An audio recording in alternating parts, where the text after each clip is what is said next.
qui sera une vidéo saga. Aujourd'hui je pense que vous l'avez vu par la miniature et par le titre, mais nous allons parler de Twilight, qui sont en train de m'écraser. Parce qu'ils sont grave lourds. Comment ça va se passer? Je vous explique. Je vous présente un peu le livre, donc auteur, etc. Puis après je vais vous parler un peu tome par tome. Et vous allez comprendre déjà quand je vais parler de tome par tome, mais après je ferai un général de ce que je pense de la saga. C'est parti. C'est la saga Twilight, donc là c'est le tome 1, Tentation de Stephenie Meyer, aux éditions Hachette Black Moon. Édition qui d'ailleurs n'existe plus maintenant. C'est l'histoire d'une nana totalement banale qui déménage pour aller vivre avec son père. Voilà, son père qu'elle n'a pas vu depuis un moment. Et donc elle intègre un lycée, etc. Elle voulait pas trop déménager, mais bon, voilà.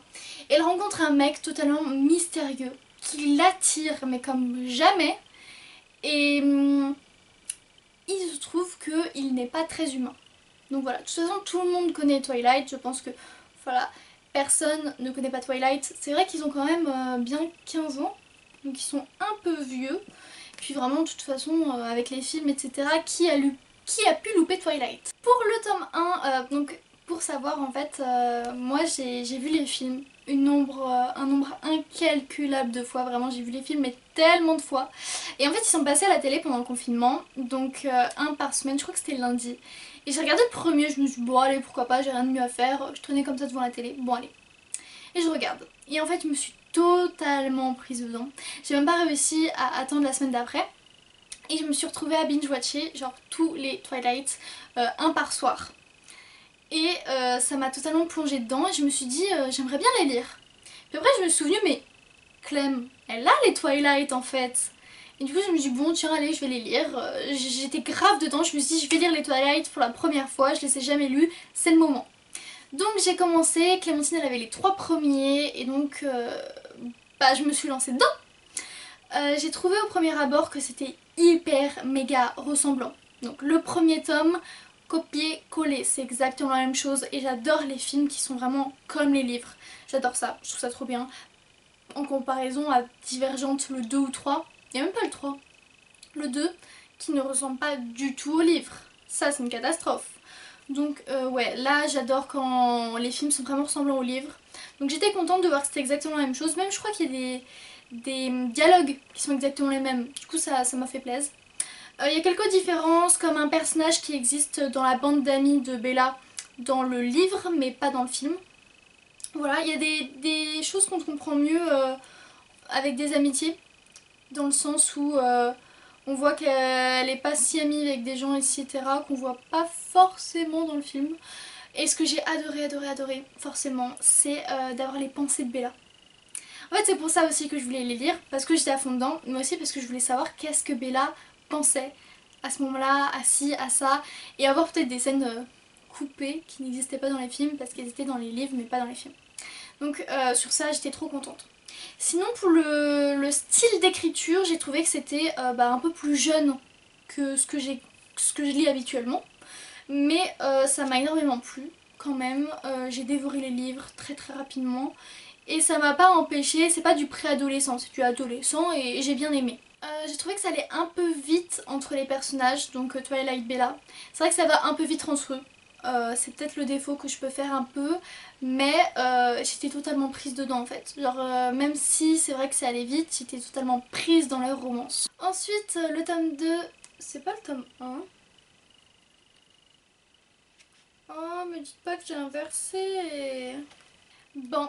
Vous avez dû vous en rendre compte avant moi du coup, mais j'ai présenté le tome 2 en le prenant pour le tome 1. Mais non, c'est celui-là le tome 1, évidemment. Pourquoi j'ai confondu? Donc c'est Fascination et le deuxième c'est Tentation. Voilà, c'est un peu gênant, je sais, j'ai mélangé. Voilà, je me sens honteuse maintenant. Bon du coup, je vais faire comme si c'était la couverture du deuxième tome, voilà, pour vous la présenter, mais en parlant du deuxième tome. Dans celui-ci on voit beaucoup plus Jacob qu'on a déjà rencontré un peu dans le premier tome. D'ailleurs on le voit beaucoup moins dans le livre que dans le film. Et donc on rencontre un peu ce personnage qui est un ami de Bella, qui est beaucoup plus jeune qu'elle. Dans le film, waouh, je me rendais pas compte à quel point il était beaucoup plus jeune qu'elle. Dans le 2 on commence à avoir pas mal de... Enfin pas mal. de plus en plus de scènes qui n'étaient pas dans le film. Donc ça m'a plu évidemment de redécouvrir, enfin de découvrir des choses que je ne connaissais pas avant, des détails, etc. Donc ça m'a beaucoup plu. Et j'ai trouvé ça très intéressant d'être dans la tête de Bella pour le deuxième tome, parce que il se passe des choses. Bella, on aimerait bien savoir ce qu'elle ressent, et au final je pensais pas qu'elle ressentait ça, et de savoir qu'elle ressentait tout ça, de le voir décrit de cette manière, j'ai adoré. La fin est un petit peu différente, un tout petit peu de celle du film, mais c'est pratiquement la même. Vraiment il y a un détail qui change et moi ça m'a... J'étais en mode ah ouais. Puis sinon que vous dire sans vous spoiler, parce que j'aimerais bien vous spoiler, mais s'il y en a qui l'ont pas lu ou vu, j'ai pas envie de tout vous gâcher. Par exemple si vous avez vu les films et que vous attendez d'être surpris, je peux pas vous raconter les scènes cachées, vous voyez.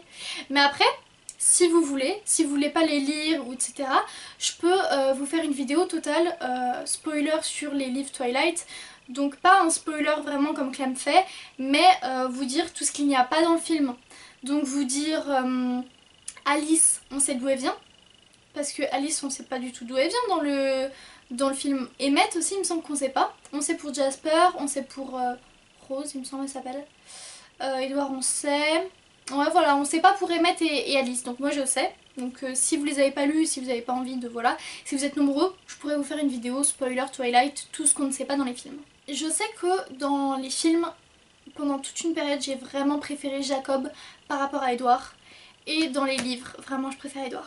C'est Edward mon petit chouchou, et c'est vrai que Jacob, voilà, bon, je pense que le fait qu'il soit beau dans le film ça aide pas, mais vraiment j'ai clairement préféré Edward.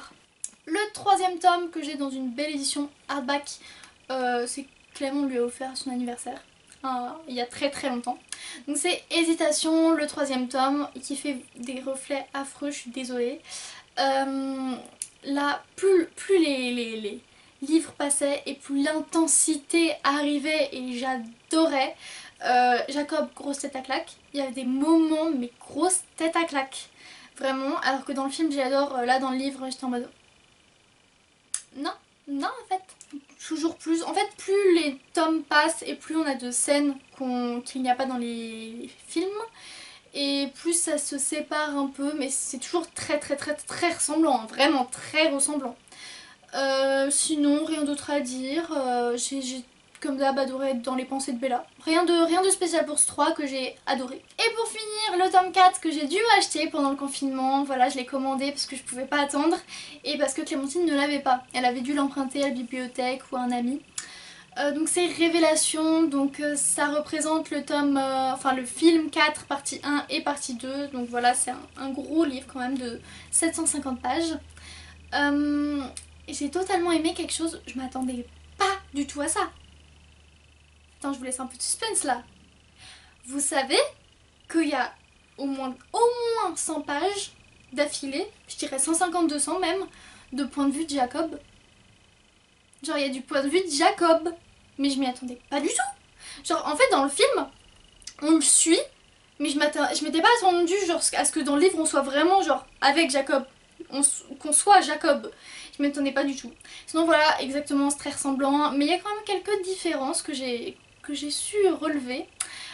J'ai totalement adoré.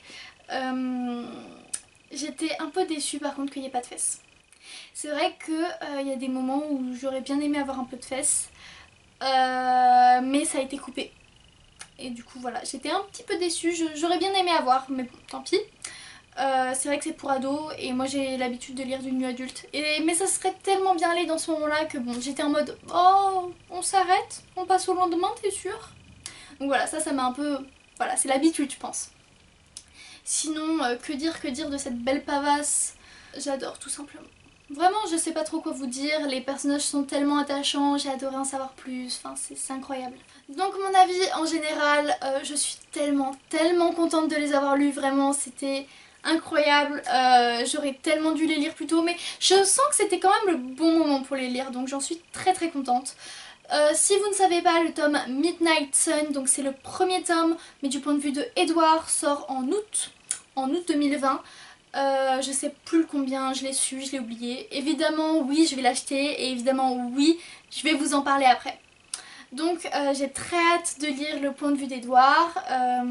J'espère qu'on va apprendre quelques petites choses qu'on savait pas et que ça va pas être trop ressemblant. Sinon c'est drôle de voir comment mon amour pour des personnages peut changer du livre au film. Parce que c'est vrai que pour Jacob ça... Je sais pas, je l'aimais toujours bien, mais je l'ai un peu moins aimé quand même dans les livres. Donc c'était drôle quand même de voir ça. Sinon, j'ai été très déçue par la fin du 4, qui n'est pas la même que celle du film. Et vraiment là, la fin du livre 4, j'ai été très déçue. Heureusement que celle du film est spectaculaire, parce que sinon j'étais en mode oh d'accord, c'est tout. Du coup voilà, j'étais un peu déçue. Sinon à la fin du 4, il y a un petit index avec tous les noms de personnages, avec d'où ils viennent, etc. Enfin pas d'où ils viennent, mais en fait pour s'y repérer, parce qu'il y a beaucoup de personnages dans le 4 et ça je trouve ça super. Donc au départ, je pensais que les livres allaient être du copier-coller, surtout que dans le premier c'est vraiment très ressemblant. Mais au final, peu à peu, au fur et à mesure que les livres passent, des éléments sont en plus dans le livre, en plus dans le film, n'existent pas dans le film. Enfin, un peu les deux. On a quand même peut-être un ou deux éléments dans le film qui n'existent pas dans le livre, je sais plus trop. Peut-être un ou deux. Et voilà, vraiment j'ai adoré ça. Si je devais faire un ordre de préférence, ce serait le 4, le 3 et... ouais, le 2 et le 1. Ah, je sais pas si je préfère le 1 ou le 2. Donc 4, 3 et après je sais pas trop. Voilà, c'en est fini pour cette vidéo. J'espère qu'elle vous aura plu. Mettez un petit pouce en l'air et un commentaire. Je vous souhaite de joyeuses lectures et je vous dis à bientôt. Ciao!